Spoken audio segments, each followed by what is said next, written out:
Алланы еске алуда жүректері қатайған пенделіге нендей өкініш, олар ашық адасуда дейді. Яғни мүлдем жүрегінде жаңағы айтып өткеніміздей Алланың зікірі болмаса, ол өзін өлі іспетті адам сезінуі. Яғни жүректің қатаюы ол зікір айтылмаудан болатындығы айтады. Зікір айтқан адам, қай уақытта біз өзінің Алламен байланыстырған адам, ол барынша, ол көбінде өзінің уақытын тиімді пайдалануға, адамдарға зиян тигізбеуге, барынша тек қана ізгілік жасауға, яғни Құдай тағаланы жадынан шығармауға ол дағдыланады. Яғни зікір адамды тәрбиелейді былайша айтқанда. Сіздің алдыңызда біреу келіп әртүрлі сөз айтып тұрса, сізді жамандап тұрса, анау екен, мынау екен, сен не дейсің? Анау адам оңбаған дейді, сен сол білуші едің ғой деп сені сөзге тартып, яғни жаман істерге сізді бұлай әртүрлі амалдарменен сізді шақырып жатса, зікір етіп тұрған адам не қылады? Өзінің Алла тағаламенен уақытын, тілін, жүрегін Аллаға байлап, соған бар мүмкіндік уақытын беріп тұрған адам сіздің сөзіңіз елемейді. Сіз қаншалықты оны теріс бағытқа бағыттасаңыз да, ол қаншалықты оны жаман жолға тартсаңыз да, ол барынша өзін Алламен байланыстырып тұрған адам өзін, яғни одан алыс ұстайды, құрметті жамағат. Яғни зікір еткен адам өз-өзін тәрбиелеп жатыр деген сөз, соны біліңіз.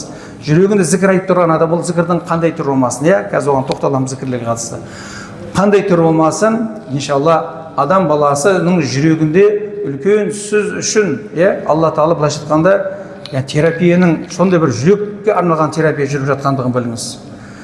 Өмірінде мыңдаған зікір айтқан адамның жүрегіменен өмірінде аз ғана айтып, болмаса мүлдем зікір айтпайтын адамның жүрегінде парық болады.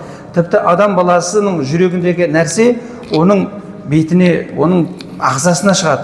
Жүрегіндегі нұр, жүрегіндегі әлгі тазалық адамның бетіне шығады.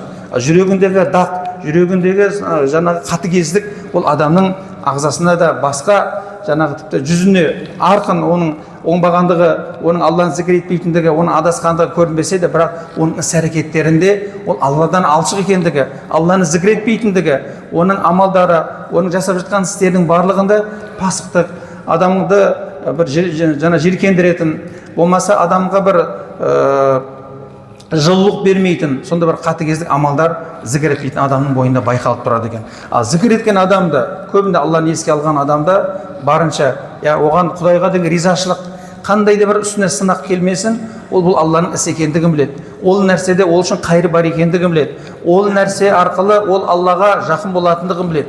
Міне зікірдің қаншалықты біз үшін пайдалығы. Сол үшін де құрметті бауырлар, Алла тағаланың тіпті пайғамбарлардың өзін Алла тағала сан түрлі сынақпен сынаған. Сонда біз үшін белгілі қыссада Юнус алейхиссаламның әлі балықтың ішіне түскен кездегі оның жағдайын білеміз. Сол кезде «Ла илаха илля анта субханака инни кунту миназ залимин». Құдіреті шексіз жалғыз Алла, сен пәксің. Егер де сен болмағанда мен адасқандардан, өзіме жәбір көргендерден болатын едім деген дұғаны тоқтаусыз айтудың салдарынан Алла тағала Юнус алейхиссаламды сол балықтың қарнынан құтқарғандығы дейді. Тіпті Құранда айтады: «Фалаула аннаху кана минал мусаббихин лабиса фи батнихи иля йауми юбъасун» дейді. Бұл Құранның Саффат сүресінің аяттарында 143, 144 аяттарында келеді. Егер де Юнус алейхиссалам Раббысын үнемі лайықты деңгейде ұлықтап дәріптемегенде еді, қиямет күніне дейін Алла тағала сол балықтың ішінде оны қалдыратын еді дейді.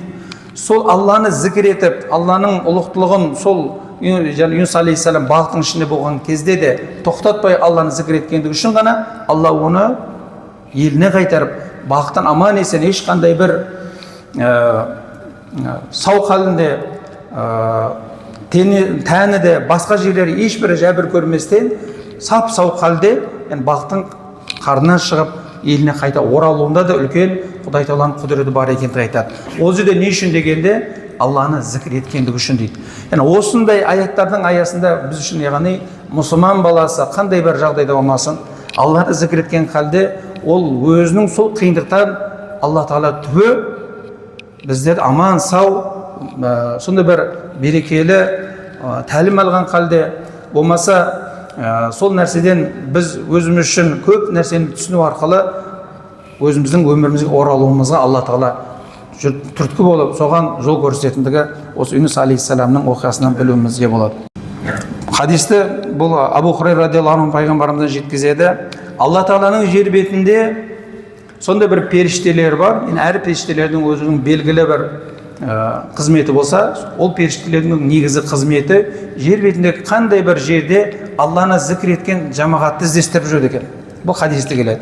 Егер де олар Алланы зікір етіп отырған жамағатты іздестірсе, сол періштелер өздерінің жанындағы барлық оған жаңағы үкім етілген, олар үшін міндетті қылған амал, яғни зікір етілген сол жамағатқа барып, оларды өз қамқорлығына, қанатының астына алып, олар үшін дұға етулері дейді. Сонда Алла Тағала хадисте айтады ғой, періштелерінен сұрайды екен, олар не сұрап жатыр дегенде періштелері жауап береді екен ғой.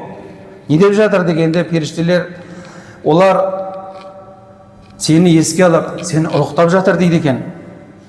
Олар мені көрместен, мені білместен мені ұлықтап жатыр ма дегенде, олар сенен жәннатты сұрап, сенен жәннатты сұрап, сені ұлықтап жатыр дейді. Олар жәннатты көрді ме? Жоқ, олар жәннатты көрген жоқ.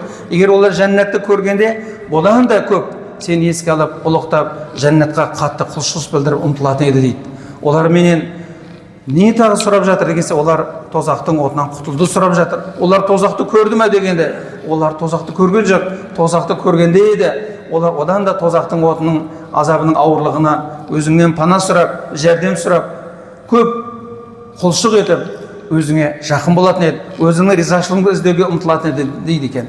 Сонда Алла Тағала олардың сол халқада отырып Алланы зікір етіп, Алланы ұлықтаған барлық пенделердің күнәсін кешір дейді екен. Сонда періштелер айтады екен, о Раббым, олардың ішінде тосыннан келіп қалған кісілер бар, олардың ішінде шынайы зікір етпей отырған кісілер бар деген Алла Тағала солардың сол зікірде отырғандығы үшін, зікір етіп сол халқада отырып Алланы еске алып, Алланың үкімдерін, ол жерде Алланың исімдерін, Алланың сипаттарын, Алланың біздерге әмір еткен барлық амалдарын сол жерде талқылап отырып, соны тыңдап, естіп, құлшылық білдіргендік үшін олардың да күнәлерін кешір деп Алла Тағала бұйырады екен.